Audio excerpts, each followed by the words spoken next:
Hi hello welcome to Hemansi's cooking. సొరకాయలో చాలా health benefits ఉన్నాయండి. వాటన్నిటి కోసం కనుక మనకి తెలిస్తే కంపల్సరీ వీక్లీ ఒక 3 టైమ్స్ అయినా మనం సొరకాయని కంపల్సరీగా తీసుకోవాల్సి ఉంటుంది.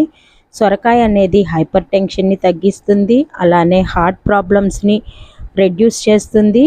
అలానే కంపల్సరీ లివర్ ప్రాబ్లం ఉన్నవాళ్ళు వారానికి ఒక 3 to 4 టైమ్స్ అయినా మనకి సొరకాయతో చేసిన ఫుడ్ ఐటమ్స్ కానీ సొరకాయ జ్యూస్ కానీ తాగితే లివర్ ప్రాబ్లం అనేది చాలా వరకు క్లియర్ అవుతుంది. అలాంటి సొరకాయలో స్కిన్ ఇన్ఫెక్షన్స్ తగ్గించే గుణాలు కూడా ఉన్నాయండి.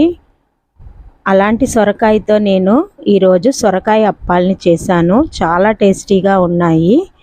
సొరకాయని పిల్లలు ఫ్రైలో కానీ పప్పులో కానీ పెడితే అంతగా ఇష్టపడి తినరు, కానీ ఇలా ఒకసారి సొరకాయ అప్పాలని చేసి ఇవ్వండి, పిల్లలు ఇష్టపడి తింటారు. పూర్తి రెసిపీ మీకు హేమాన్సీ కుకింగ్లో ఉంది, చూడండి.